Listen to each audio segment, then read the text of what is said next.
comment ça va? Ça y est, le mois de mars se termine et je me dis pourquoi pas faire une petite routine chaque mois, faire un petit make-up avec les produits que j'ai surkiffé ou que j'ai découvert durant ce mois-ci quoi. Oh quelle horreur. On va faire tenir tous ses cheveux. Oh, oh, oh my god. Mes cheveux sont restés coincés dans la lampe. Oh bah d'ailleurs ils y sont encore. Aujourd'hui je vais vraiment vous montrer tout, même un petit peu mes soins pour préparer ma peau au niveau du make-up, mais je vais essayer de pas m'attarder dessus. En premier, je vais prendre ce produit de la marque Ilamide, c'est du groupe DCM, donc c'est le groupe où il y a The Ordinary. En fait c'est tout simplement une brume Hydra Densité, soin tonifiant multicouche de densité d'hydratation. Ça rafraîchit, ça fait du bien, pourquoi pas. Voilà, 3 petits coups, c'est bon. Pour information, normalement je mets le sérum The Ordinary à l'acide hyaluronique 2% plus B5. Alors je mets ce produit tous les matins et tous les soirs et il faut pas hésiter à mouiller un petit peu ta peau parce que c'est préférable je crois l'acide hyaluronique, enfin j'ai entendu ça un petit peu près de partout, mais il faut mouiller un petit peu ta peau et ensuite appliquer le produit pour que ça marche mieux. Généralement j'utilise celui-là à l'acide hyaluronique ou bien au niacinamide, mais j'ai quand même tendance à préférer celui à l'acide hyaluronique, je sais pas, j'ai l'impression que ma peau est un petit peu plus ferme, elle est plus belle, enfin bref, bon j'alterne un petit peu parce que sinon si tu mets tout le temps les mêmes soins, au bout d'un moment ça fait plus trop effet. Mais j'adore, je préfère celui-là. Là il touche à sa fin donc... Ensuite pour hydrater ma peau, mais pas en profondeur, c'est-à-dire vraiment en surface, j'utilise le produit de chez The Ordinary, la crème au facteur naturel d'hydratation, plus HA. Voilà. En plus c'est clairement dit sur le packaging, formule d'hydratation de surface.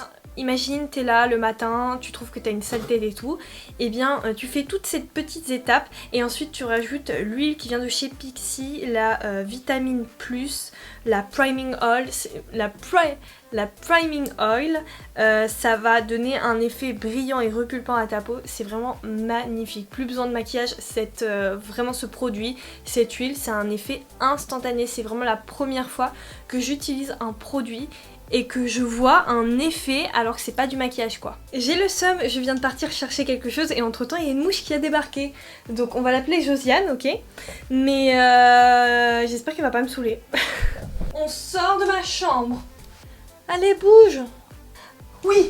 Oh my god. Elle est partie. Ensuite, grande découverte, je l'ai vue sur une story du monde de Salomé. Je l'ai vue avec ça. Ce petit roller très très froid et en plus t'intensifies le froid en mettant ça au frigo. Moi j'ai un petit frigo make-up que tu peux retrouver d'ailleurs en barre d'infos dans ma vitrine Amazon. C'est super froid, moi j'adore cette sensation. Ma mère elle pète un câble, Artem elle pète un câble, il n'y a que moi qui aime cette sensation de froid sur le visage mais j'adore. En fait je remonte vraiment, j'active la circulation du sang au point stratégique. J'appuie quand je remonte. Et après je redescends sans appuyer et là je réappuie et tout. C'est trop agréable, oh my god. Sincèrement en utilisant ce produit, vu qu'il est très frais et vu que j'intensifie le froid en le mettant au frigo, j'ai juste à l'utiliser 5 minutes, même le soir avant d'aller me coucher. J'ai l'impression que mon visage est surélevé vers le haut. Genre là par exemple je viens de le faire 4 secondes. Je sens déjà que ma peau elle tire vers le haut. J'adore cette sensation, vraiment c'est trop bizarre mais j'adore cette sensation. Donc quand je sais pas quoi faire, c'est très étrange hein, mais je prends ce truc et je me pose et je fais ça sur mon visage. Dernière chose avant de passer au make-up, ça c'est vraiment le meilleur produit de tous les temps et ça fait vraiment maintenant 2 ans que je le confirme, c'est le peeling The Ordinary AHA 30% plus BHA, en fait ce sont des acides de fruits et c'est un peeling, je suis pas une pro là-dedans donc je vais t'expliquer avec des mots faciles, mais en gros ça nettoie ta peau, enfin une fois par semaine, au lieu de faire un scrub qui attaque un petit peu ta peau, ça le fait de manière naturelle. Un peeling quoi. Et c'est aux acides de fruits.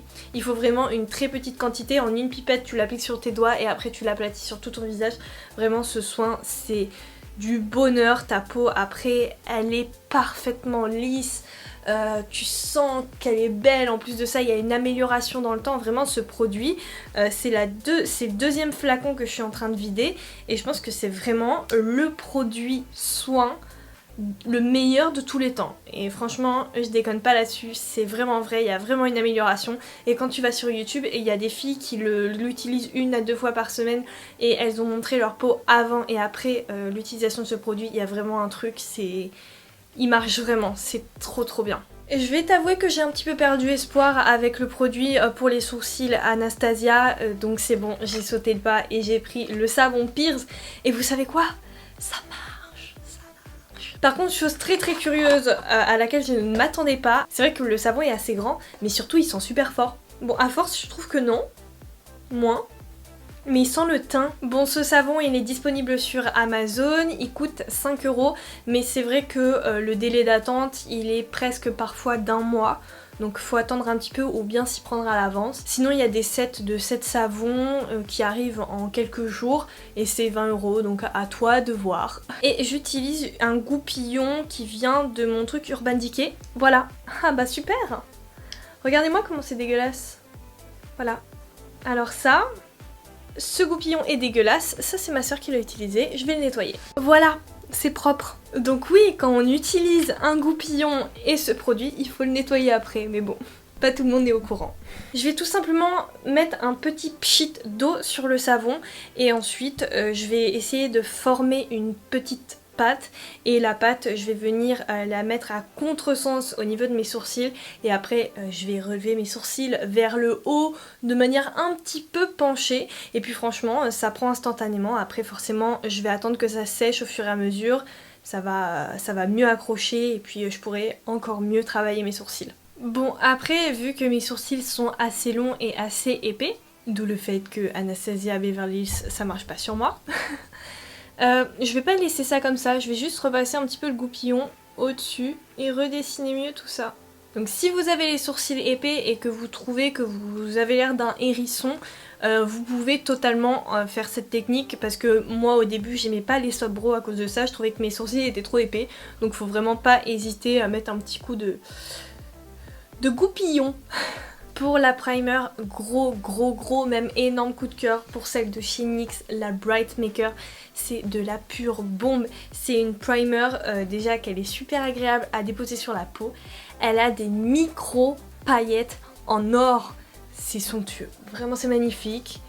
Après, je vous garantis pas que là, à la caméra on voit ça, mais la dernière fois je vous avais fait une story pour bien vous montrer les micro paillettes. C'est merveilleux. Pour le fond de teint, je vais retourner chez les amis de chez The Ordinary. Hey! Donc il y a 2 fonds de teint, le Serum Foundation, le Coverage Foundation. Dans tous les cas, je prends la teinte 1.2Y. Donc j'ai besoin de sous-ton jaune parce que, ne l'oublions pas, ma peau est fucking yellow. Donc après ça dépend, mais pourquoi pas mettre la Coverage Foundation aujourd'hui. Elle tient un petit peu mieux et elle est plus couvrante. Donc pourquoi pas utiliser aujourd'hui. Et il est vraiment invisible sur la peau. Mais qu'est-ce qu'il est beau! Encore une fois, tous les produits sont listés et il y a le lien en barre d'infos. Je cherchais un stick de contouring en crème. J'ai trouvé celui de chez Sosu. Pardon? Bref, j'ai pris le moins cher entre guillemets sur Beauty Bay. J'ai pris la teinte pour les peaux claires avec des sous-tons chauds, donc jaune. Moi je le trouve vraiment super méga giga orange. J'ai pris la teinte warm. Je la trouve un peu jaune, hein. Mais bon j'adore comment il s'applique, j'adore comment il s'estompe également. Donc on va voir ce que ça donne. De toute façon, même si la teinte va pas trop, je commence à la dessiner et après je rajouterai une autre teinte par au-dessus. Il a pas du tout déplacé le fond de teint, il s'estompe super bien, le produit, la qualité est vraiment bonne. Finalement la couleur est pas trop mal, mais je trouve qu'elle est un petit peu claire pour moi pour le coup. Mais après l'autre j'ai l'impression qu'elle est vraiment trop foncée, donc on va voir. Je vais rajouter une deuxième couche et puis on verra. Alors oui, je le mets à la TikTok en mode pour vraiment lifter mon visage vers le haut. J'utilise le blush NYX Sweet Cheeks, je reste toujours sur le côté crémeux vu qu'il fait chaud aujourd'hui. Oui, 25 degrés mesdames et messieurs. J'utilise la teinte numéro 3, la Coralicious. Vraiment ce produit c'est du top, je l'aime trop.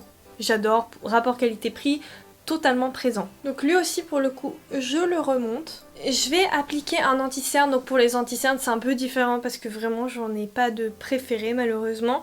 Je vais juste mettre celui de chez The Ordinary, il coûte je crois 5 €. C'est pas mon préféré parce que je trouve qu'il assèche un petit peu. Par contre, au niveau de la couvrance, elle est totalement là. Je trouve que c'est un bon produit, quoi.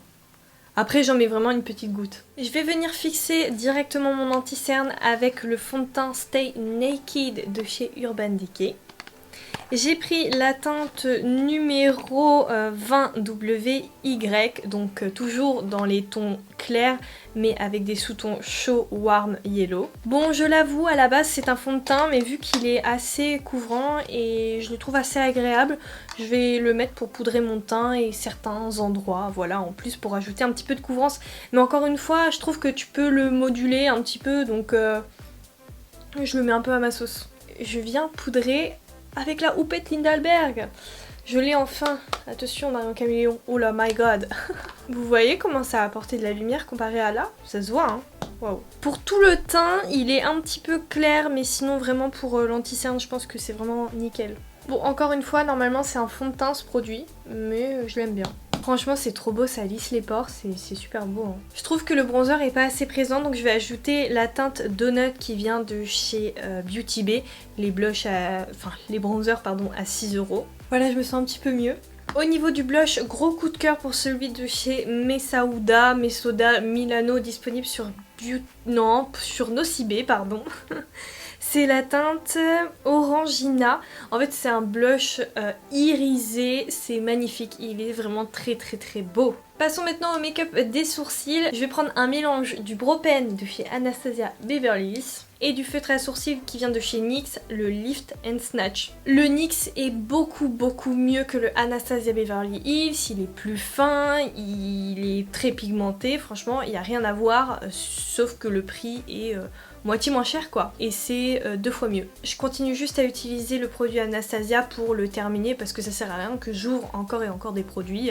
Je vais le terminer parce qu'il est quand même bien. J'ai utilisé le Anastasia au niveau de la tête et au niveau de la queue de mon sourcil, j'ai utilisé le NYX. J'ai juste redessiné un petit peu mes sourcils avec la base P. Louise, pas plus, parce qu'aujourd'hui je vais utiliser la Shake Primer de chez Kate Von D, enfin de chez KVD Vegan Beauty.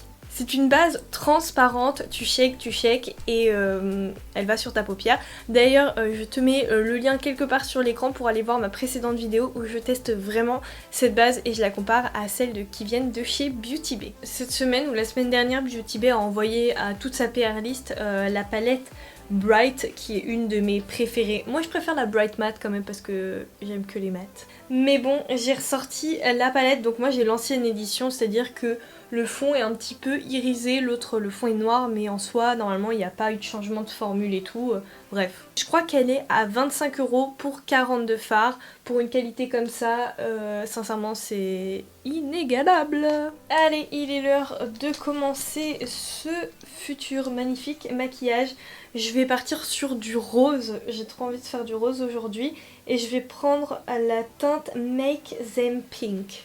Forme pas très compliquée aujourd'hui, on va mettre ça en oblique tout simplement et en creux d'œil. Donc comme je le disais la dernière fois avec cette basket Vandy, elle marche, cependant il faut que les pigments tu rajoutes plusieurs couches, c'est-à-dire qu'au début c'est assez transparent, t'as l'impression que ça marche pas très bien, mais après tu rajoutes quelques couches et franchement ça reste agripé, ça tient, il n'y a pas de problème là-dessus. Et vous, n'hésitez pas à partager vos favoris en commentaire, hein. J'aimerais bien savoir. Hein. Alors, pour estomper le premier rose, je vais utiliser la teinte Tutu. C'est toujours un rose mat, je vais juste fondre un petit peu ce rose avec l'ancien. J'avoue que sur la palette il y a un petit peu de contraste, tandis que sur les yeux un peu moins, mais bon ça fait quand même un petit dégradé assez sympa. Je viens de recevoir mes analyses sanguines, autant dire que là je suis avec Artem qui est par terre. On est en train de faire des débats. Voilà, sympa. Bon allez, j'ai une envie soudaine de rajouter un petit peu de jaune, donc c'est ce que je vais faire avec la teinte Hello Sunshine. Une partie de triglycérides. Putain mais t'es médecin ou quoi Artem? C'est par nom.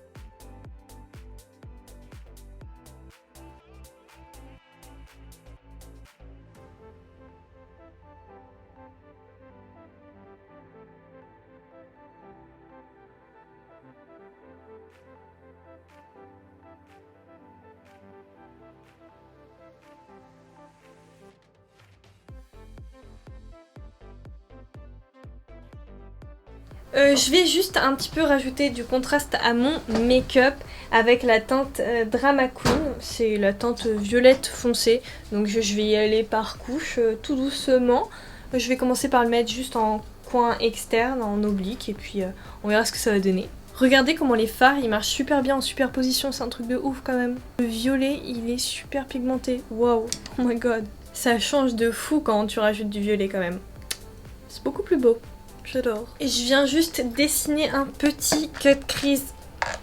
Enfin, plutôt démaquillé. Donc en fait, ce que tu fais, c'est que tu prends un démaquillant, un contour-tige et tu mets dans le creux là. Franchement, il faut que t'appuies. Donc comme ça, après, tu restes dans le creux de l'œil et ça se fait tout seul. Voilà. Il n'y a pas plus simple. On m'avait également posé comme question dans ma dernière vidéo, est-ce que tu peux faire un cut crease avec la base Kate Von D? Oui, tu peux démaquiller et remettre la base à cet endroit-là, mais pour un truc un petit peu plus net, franchement, pourquoi pas prendre quand même la P. Louise. Enfin, tout est possible, juste si tu veux faire un cut crease, faut absolument le démaquiller, quoi. Et je vais utiliser une base P. Louise colorée, je vais prendre la Touch of Frost, c'est la bleu clair, elle est vraiment trop belle. Et vu que mon fond est bleu et que je voulais à la base de la base faire un make-up rose et bleu, franchement je suis... En fait c'est pas du tout le make-up que je voulais faire finalement. C'est même plus rose. Allez, on garde l'idée du bleu et au pire la prochaine fois on fera un truc rose et bleu, mais n'importe quoi. Je prends un pinceau propre. Bon, il est propre hein, mais il est un peu décoloré à force. Et je viens juste estomper ma base avec le fard. Ouais, il est propre hein, le pinceau, hein, j'insiste. En plus ça fait un beau dégradé. Là le bleu et le violet c'est joli. Ça fait un bleu pastel bizarre. C'est un enfer, on n'arrête pas de m'appeler entre les résultats d'analyse, entre tout ci tout ça. Je perds un peu le nord là. En gros j'ai juste rajouté un petit trait avec le fard Drama Queen qui est le fard violet de la palette pour faire un peu un liner. C'est vrai que j'adore cette forme de make-up. Si c'est pas un beau gosse ce bébé... Bonjour le peuple! Attends, comme ça on voit toute mon installation. Mais qu'est-ce qu'il y a? Fantôme? Ah! Un chat? Je vais juste venir matifier avec la teinte Paradise la base bleue. Après je t'avoue qu'elle craque pas trop. Dans mes souvenirs ça craquait. Mais là elle bouge pas trop. Mais bon, pour plus de sûreté. Vraiment le bleu et violet c'est vraiment trop beau. Hein. Je vais juste déposer un top coat avec une des meilleures palettes de top coat qui existent. C'est la Alexis Stone X Revolution. Et je vais tout simplement déposer la teinte. Bon, il n'y a pas de nom. C'est des numéros, 1, 2, 3, 4, 5. Allez, la teinte numéro 4. Je vais partir sur la teinte numéro 4 avec des reflets bleus. Waouh! Non mais, j'avais oublié à quel point elle était belle. Je vais rajouter le violet qui est juste à côté. C'est la teinte numéro 3. Il y a des paillettes violettes et des paillettes bleues. Donc je mets ça vraiment vers le coin externe de l'œil. Vous voyez la différence avec et sans les paillettes. Oh, c'est trop beau. En plus ça se travaille super bien. On dirait que mes yeux c'est de la glace. Vraiment c'est... Je crois que c'est une des palettes que je peux que vous recommander. Elle est incroyable. Regardez les paillettes sur le violet là. Je vous dis, il y a des paillettes bleues. Et je vais prendre la dernière teinte. J'ai l'impression qu'il y a des paillettes jaunes dedans. Donc ça va faire un petit peu un rappel au niveau de mon arcade sourcilière. Donc je prends la teinte numéro 1, 2, 3, 4, 5, 6, 7. En fait, avec cette palette, t'as pas besoin d'acheter d'autres palettes d'irisées. Tu prends cette palette et t'achètes que des palettes mates. Une petite palette avec des mates. Tu prends cette palette et c'est terminé quoi. Genre tu fais des make-up de malade. Bon, je commence à un peu rentabiliser mon achat avec le bundle de chez Kaleidos Makeup. Je vais utiliser l'highlighter numéro 05 qui est le Space Age. Il n'y a que des paillettes en fait. Il a vraiment un effet wet paillettes, c'est super beau et les paillettes sont bleues. Pardon, l'highlighter c'est pas Space Age, c'est la collection. L'highlighter c'est le Moon Cruiser. Oh, mon dieu! Satan, me vois-tu? Ah bah là, oui, bien sûr. Waouh, mais vous voyez, hein. Choix compliqué, j'hésitais au niveau des rouges à lèvres avec ceux de chez Beauty Bay ou bien les NYX, mais j'avoue que j'aime bien les NYX parce que je trouve quand même qu'ils tiennent pas mal. Je vais aller vers la teinte marron très clair qui s'appelle Global Citizen. J'aime vraiment trop l'applicateur de ce produit, c'est trop bien. J'attends que ça sèche. Regardez comment ça va coller. Oh my god. Donc on applique le gloss. Ça colle, c'est une horreur. J'attends que ça sèche encore 1 minute. Et je passe au fossile. Tada! Ça y est, on a enfin terminé! C'est pas du tout le look que je voulais faire, mais c'est ainsi. Je suis choquée au niveau des fossiles et j'ai mis ceux de la collection de Noël Morphe là. Ils sont trop beaux parce que je trouve que dans le packaging ils ont l'air un peu cheap, genre t'as l'impression que la ficelle, là, le bout, la racine du cil, elle est super épaisse mais en fait elle est super fine et il se met super méga giga bien et la forme est trop belle. Bon alors qu'est-ce que vous pensez du look final? Et est-ce que la vidéo, le concept vous a plu? Je vais certainement augmenter la cadence des vidéos, je vais certainement en faire 2 par semaine. Très probablement même. Donc c'est pour ça que je pense que je vais instaurer cette petite vidéo genre des favoris du mois précédent, du mois qui se termine quoi. Et peut-être de temps en temps si vraiment j'ai des flops, faire la même chose version flop. En tout cas c'était vraiment un plaisir de me maquiller avec mes bébés quoi, parce que vraiment c'est valeur sûre. Par contre cet highlighter il m'éblouit. Et alors vous, quels sont vos favoris du mois? N'hésitez pas à me le dire parce que je vais... Enfin déjà je lis tous vos commentaires même si j'y réponds un petit peu en retard. Comme ça me permet vraiment de piocher parce que même si vous n'êtes que dans les commentaires, vos avis sont très importants. Sachez que c'est principalement grâce et à cause de vous que j'ai acheté le savon Pears. Et ouais, encore une fois, tous les liens des produits utilisés sont dans la barre d'infos. Et si jamais il n'y a pas, c'est que il n'existe plus. Voilà. J'espère sincèrement que cette vidéo vous a plu. Je te dis à très vite pour une prochaine vidéo. Plein de bisous. Bye!